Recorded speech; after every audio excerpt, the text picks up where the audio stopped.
You will watch one flower per day. Chapter 1. We did not notice the body.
What time is it?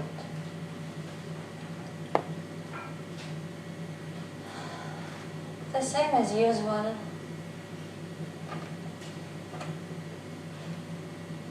Have you looked? Yes. Well, 0. It will need to rain. It won't rain. Apart from that, how do you feel? I don't complain.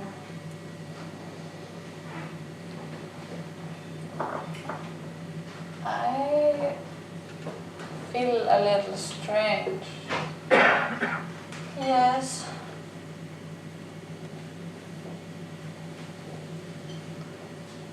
I will give you nothing more to eat.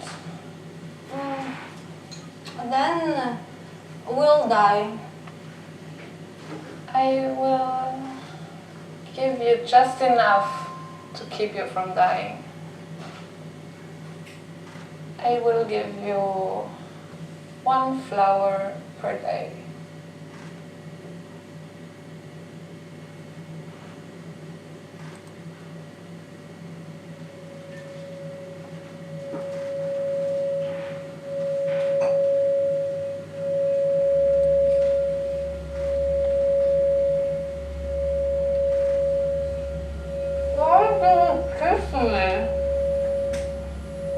Because there's no one else. There's nowhere else.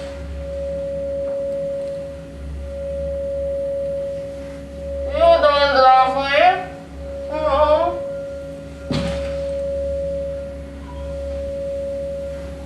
You love me once.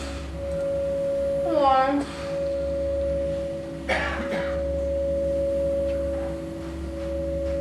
I have made you suffer too much, haven't I?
Chapter 2: The Toxic Meal.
3. Reverse mitosis.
Chapter 5, Melting Facts, Melting Humans. Did you know tornadoes are incredibly destructive, right? Their wind speeds can reach up to 300 miles per hour, being capable of flattening entire towns in seconds. It's terrifying, but fascinating. There are these violent rotating columns of air that extend from the base of the thunderstorm to the ground. The conditions required for their formation include warm moist air on the surface, cold dry air aloft, and a strong wind shear. Yes, and when they touch down, they destroy everything in their path. Their rotational force can be so powerful that it can tear up buildings, uproot trees, and hurl debris at incredible speed. Anyway, I've been reading about solar eclipses. There are these precise celestial events when the sun, the earth, and the moon align just perfectly. A solar eclipse happens when the moon passes between the earth and the sun, casting a shadow on earth and blocking the sun's light. A type of solar eclipse depends on the alignment of the three bodies: total, annular, or partial. I've been reading about lunar eclipses. A lunar eclipse, on the other hand, occurs when the Earth passes between the Sun and the Moon, casting a shadow on the Moon. During a total lunar eclipse, the Moon takes on a reddish hue due to the scattering of sunlight, a phenomenon called ray scattering. Maybe there are messages. Big, beautiful messages from the universe. Messages from the universe? Well, some cultures believed eclipses were omens, signs of something important, but scientifically, they are just precise movements of celestial bodies. Just geometry. Well, moving on. You've heard of the Dead Sea, haven't you? It's the lowest point on Earth, about 430 meters below sea level. The salt concentration is so high that people can just float on the surface. The Dead Sea? What if it's not just all the minerals? Maybe it's kind of a cosmic reset button, a place for the Earth to purge all energies. That's why you float there, because the waters are trying to help you let go of all your baggage, literally and figuratively. You float, but you never land. It's like a never-ending cycle of levitation. The salt isn't just for floating, it's to keep you suspended in time. Oh, absolutely. You enter the Dead Sea and time just stops. You float through moments and they never pass. It's like being in a cosmic bubble. But let's go back to the real mysteries. The Bermuda Triangle, for example.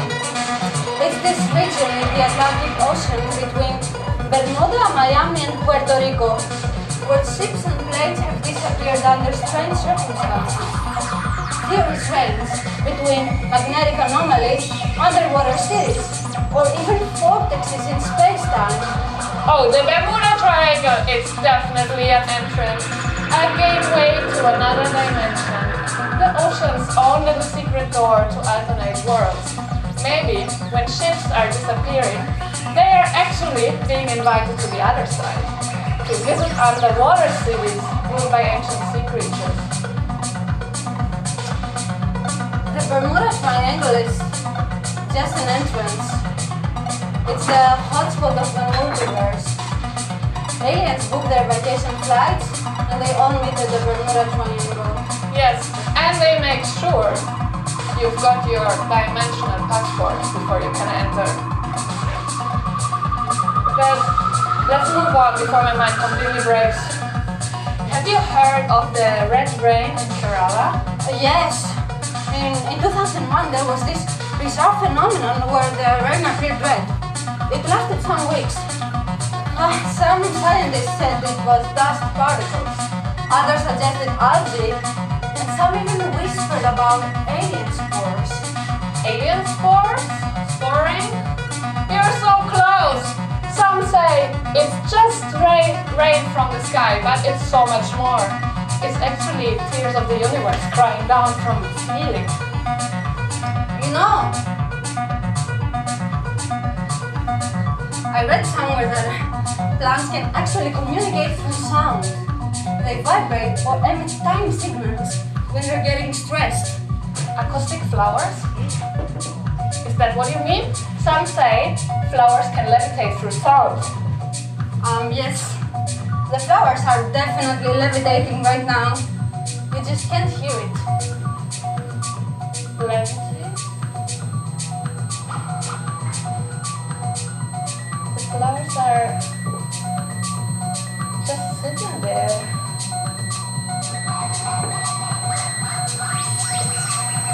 It's really moving these days. It must have started for teleportation.